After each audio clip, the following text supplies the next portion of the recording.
वो रहेगी?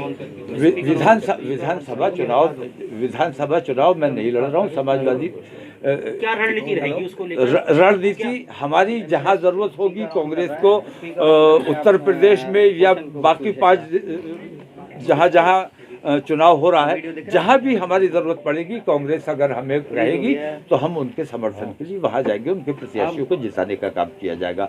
और मुझे यकीन है कि मुस्लिम और दलित कांग्रेस का बेस हुआ करते थे और मुसलमानों और दलितों का जो हाल इन फिरका परस्तों ने किया है, ये तो उन्होंने कहा ना कि झोला लेके चले जाएंगे।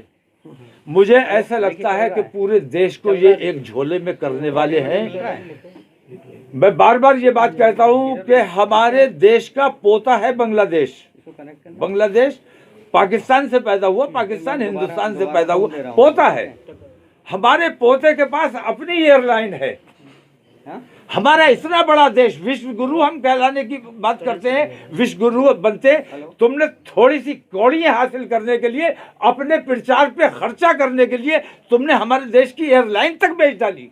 इससे बड़ा अन्याय क्या करेंगे?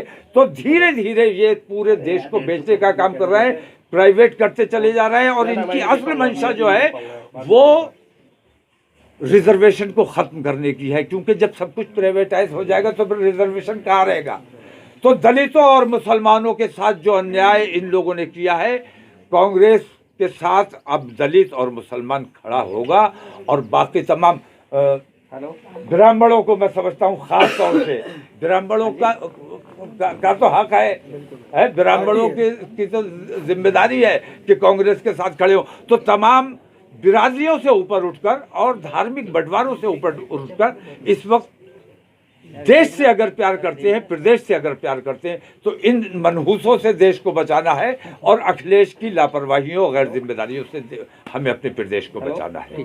बहुत बहुत शुक्रिया। से कांग्रेस के पक्ष में नहीं, ये बात बिल्कुल सही है।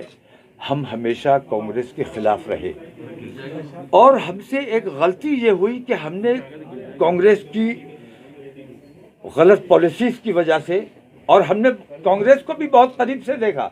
2009 में जब मैं कांग्रेस के साथ खड़ा था और 2009 में जब मैंने कांग्रेस को जिताया था, उस वक्त मैंने मंच से ये बात कही थी कि कांग्रेस ये ना समझे कि उनको माफ कर दिया है, अभी मुसलमानों ने आपको पैरोल पे छोड़ा है। अगर आपका काम आगे ठीक रहेगा तो फिर आपके बारे में आगे सोचा जाएगा। लेकिन उन्होंने समझा अब हमारी सरकार बन गई। उन्होंने मुझसे कहा था कि सरकार बनने के बाद हमारा पहला फैसला होगा कि हम बटला हाउस इनकाउंटर की जांच कराएंगे। अगर बटला हाउस इनकाउंटर की जांच करा ली होती, दुनिया को पता चल जाता कि जो मारे गए वो आतंकवादी नहीं थे, उनको शहीद का दर्जा मिलना चाहिए। जो इंस्पेक्टर शर्मा मारे गए उस इनकाउंटर में, उनका कत्ल हुआ, उनको भी उनकी पुलिस ने मारा था, जांच नहीं कराई गई। उन्होंने कहा कि इससे पुलिस का मनोबल टूटेगा। पुलिस के मनोबल की उन्हें ज़्यादा परवाह थी, हमारे मनोबल की, 20 करोड़ मुसलमानों के मनोबल की परवाह नहीं थी। हमारे बच्चों को इस तरह अलल ऐलान आतंकवादी कहकर मार डाला गया। तो कांग्रेस से मेरी शिकायतें हमेशा रही। मैंने कांग्रेस को करीब से देखा और मैंने ये महसूस किया कि कांग्रेस को चारों तरफ से आरएसएस के लोगों ने घेरा हुआ है। अब मैंने जब उनकी ये तब हमेशा मैंने कांग्रेस की मुखालफत की है और हमेशा मुखालफत करता रहूंगा। लेकिन अब जब मैं प्रियंका गांधी से मिला, मैंने करीब से उनको समझने की कोशिश की, बातचीत की, तो मैंने महसूस किया कि इस वक्त उत्तर प्रदेश में नहीं बल्कि पूरे देश में सिर्फ ये 2 भाई बहन हैं जो सच्चे सेकुलरिस्ट हैं, जो लोकतंत्र में यकीन रखते हैं। बाकी तमाम के तमाम लोकतंत्र की और सेकुलरिज्म की बातें करते हैं, ढोंग करते हैं। ये दोनों सच्चे सेकुलरिस्ट हैं। एक आखिरी सवाल ये है कि किसी को भी अधिकार है 7 तारीख के बयान को आज उठाने का मतलब ये है कि आपको मेरे बयान पर एतराज नहीं है, आपको पता है कि मेरा बयान ठीक है, आप झूठ बोल रहे हैं, लेकिन आपको किसी न किसी बहाने से कांग्रेस को घेरना है। तो कांग्रेस को इस तरह घेरने की कोशिश करोगे। वो आई है मैदान में, लड़की हूँ लड़ सकती हूँ का नारा लेकर आई है, तो उस लड़की के तमाम भाइयों को, उसके तमाम लोगों को, उसके चाहने वालों को, तमाम लोगों को ये चाहिए कि बड़ा भाई बन के मैंने उसके सर पे हाथ रखा है कि लड़की है लड़ सकती है। वो भ्रष्टाचार के खिलाफ लड़ने आई है, वो आतंकवाद के खिलाफ लड़ने आई है, वो नफरतों के खिलाफ लड़ने आई है। तो हमारी जिम्मेदारी है, आपकी जिम्मेदारी, तमाम लोगों की जिम्मेदारी है कि लड़की है वो लड़ सकती है, हमें अपनी ताकत उसको देना चाहिए।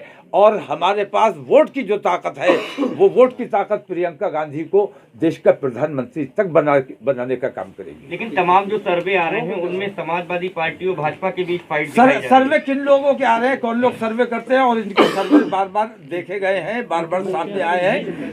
इनका सर्वे मैंने देखा है, बंगाल में भी आया था।